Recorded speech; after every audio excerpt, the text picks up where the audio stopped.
Hey everybody, this is a talk I gave for the African Students for Liberty this weekend. They're a great group of young people and I'm honored that they asked me to speak. I hope they give me the opportunity again sometime.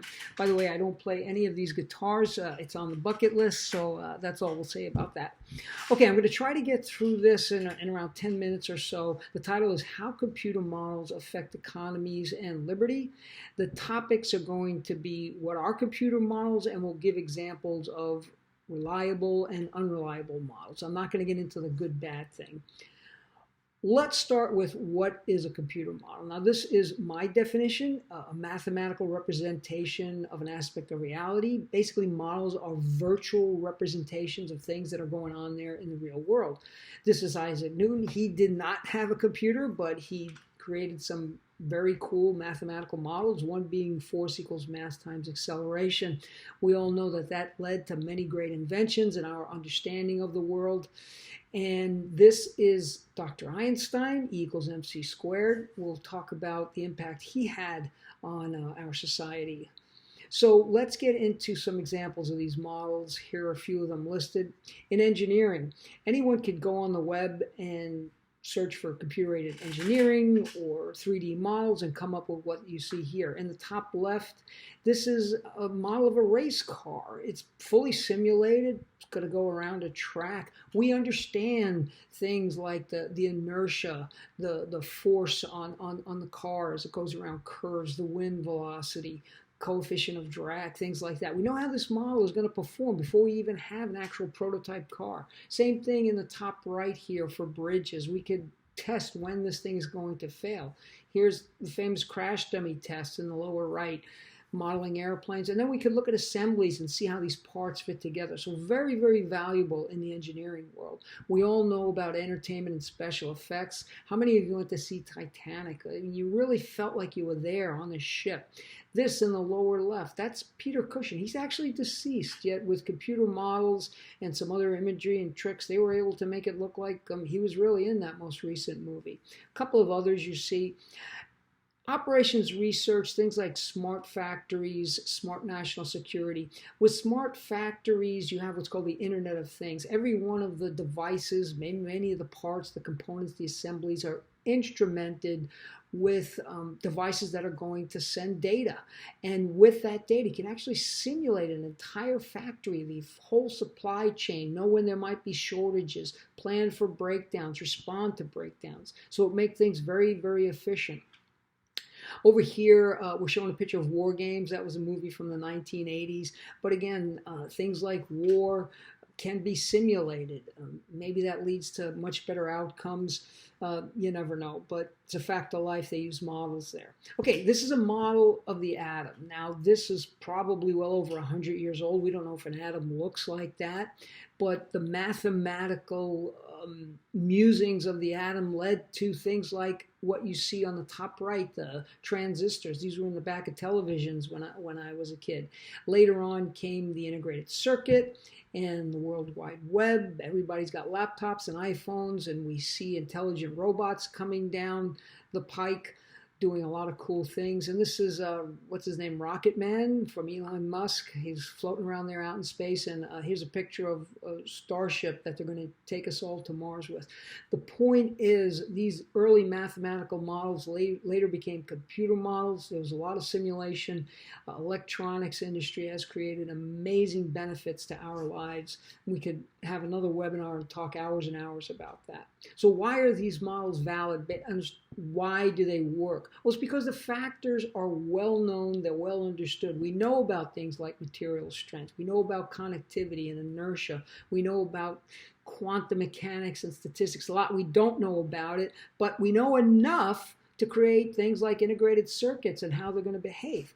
What's more important are the predictions that we make from these models can be tested and verified. So before large investments are made in factories and advertisements and production and whatever else goes into bringing a product to market, many of these theories can be simulated, tested, verified, and reduce the risk and reduce a lot of other things like cost. And here we go. Here's the impact on the economy and on liberty. So we talked about cutting costs. When you simulate, you cut down the risk. When you test, you increase safety. And luxuries, things like computers that used to cost $10 million when I was a kid are now a couple $100 in the palm of your hand. So that's innovation. And as far as the impact on liberty, well, they empower individuals. When you have such a wide variety of choices, you don't have to rely on one vendor, one large corporation. In many cases, you can do things yourselves with 3D printers. You can innovate. And all these benefits are motivated by science, much less motivated by fear or politics. Here's a great graph I like to show. It's a graph of the world GDP over the last 2 millennia, and we're going to focus on the right side of this curve. Right around 1940, the GDP was about 7.8 trillion, and as we get up into the 1960s and 70s, this is when technology, computers, and computer modeling were widely used, and you see a drastic vertical climb right up to around 2020 when we're about $90 trillion. Now, this wasn't all due to computer modeling, but computer modeling played a very, very big role. Okay, let's get into the less reliable models, and we'll go over 2 of them, the epidemiology model and these climate change models. Epidemiology, I had to look up the definition. Here it is right here. We're in the middle of the COVID-19 crisis, so we can all relate. Many of you may have seen this curve, which we had to flatten, and the theory was that if we didn't take drastic measures, that the hospital system was going to be overwhelmed with people. There wouldn't be enough ventilators or beds, and a lot of people would die. And there were some very drastic predictions. So we had to flatten this curve, and what they said we needed to do, the politicians, they said we had to stop a lot of the economic activity, stay home. A good chunk of the economy was shut down and still is shut down. And it was all based, most of it was based on a paper. I think it was issued March 16th. That date should be correct by this person. I think his name is Neil Ferguson and his colleagues. And they predicted that an unmitigated epidemic would produce approximately 510,000 deaths in Great Britain and 2.2 million in the US. And as you can see down here, this turned out to be overwhelmingly wrong. They reduced these predictions, and the data keeps coming in. Now, it was also based on things like this epidemic calculator. Now, this is a picture that I'm showing here, but I'm going to take you right to the site. You can go to this URL in the top right, and these are the kinds of things that we use to make the decision. Now, down at the bottom there are sliders. These are the factors that go into these curves, and let's look at one important one, the basic reproduction number, or R naught as they call it, right? You grab the little ball and you slide a little bit. Look how that curve changes. It not only changes shape, but it moves from left to right. And this is an estimated number, and it's a very big part of this equation. Let's look at the transmission time here, the length of incubation. Again, the same thing, very wide range. The duration the patient is infectious. I won't go through all of them, but look at what changes do to this model and the predictions. And these are estimates, and there are only 10 factors that might go into the spread of an infectious disease. I mean, it doesn't count for the nature of the disease itself, the way people are going to behave.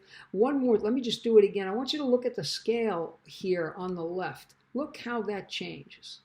Okay, and that scale is covering the death rate, the hospitalization, and some of the other predictions there. So, something to think about. Let's go back to the presentation here. Now, this just in, April 17th to April 20th, which is today, these are just 4 articles that are indicating that these models, were they totally wrong? They were way off base, and we'll have to see as data comes in over the next few days, weeks, months, what the verdict is on why we relied on those models and whether we should have. Okay, let's take a look at this model. This is the famous hockey stick model by Michael Mann in 1999, and it shows a direct correlation between the use of fossil fuels, which began in the early 20th century, and the rise in temperature due to the increased carbon dioxide and greenhouse gas. Now you can look at the comments here on the right, and it's showing that this was just not accurate. There was poor science involved, but yet this is serving as the basis for many of the proposed climate change policies that countries want to enact, which will have an incredible, severe impact on the world economy. Now, here's a graph that everyone should be aware of, and it's showing the climate-related deaths in the early 20th century, right around when fossil fuels started being used a lot more heavily. The death rate was relatively high, but look how that came down almost to zero now around 2020. So something to think about there. Why are these models less valid? Well, there's many more factors to take into account here. Think about what goes into determining what's going to happen with the weather. Okay, how can you come up with a prediction that says, oh, it's going to increase between 0.2 and 4 degrees over the next 100 years and expect people to believe that that's what's going to happen?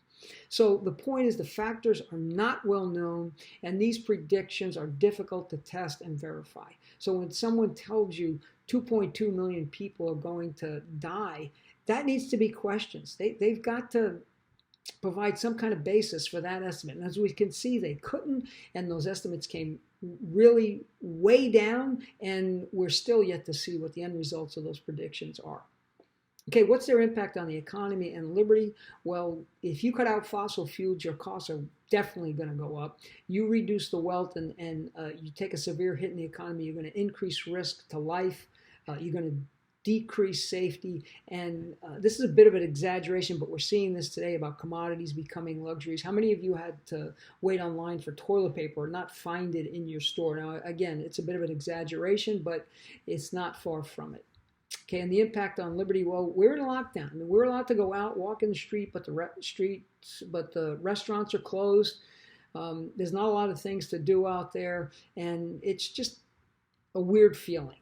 Okay, and you know, a lot of times these models and these predictions are driven by political gain. They exploit fear. And the problem is there's too much concentration of power. Our Constitution is there to protect liberties. And right now, I think it's being threatened. Okay, this is an example of using some statistics in a not so perfect way, or the way that they should be represented. Here the U.S. is shown as the leader in deaths, but when you put it in perspective of the number of people in the population, we're way at the bottom on this scale. So enough said about that. And here are a couple of quotes. This is Rahm Emanuel, President Obama's former chief of staff. You never let a serious crisis go to waste. Okay? What does he mean by that? It's up to you to decide. Similar comment here being made by candidate Joe Biden. So, closing remarks. Models can be useful. I'm not against them, particularly the engineering ones. The other ones, I think they need a lot of work, they need a lot of refinement, and they definitely should not be relied upon to create policies like shutting down the economy. And like any tool, you have to use them wisely. And in the end, don't let the models be the masters. This is my website. If you ever get a chance, go see it. And thank you very much. I hope this was worth your time. Take care, everyone.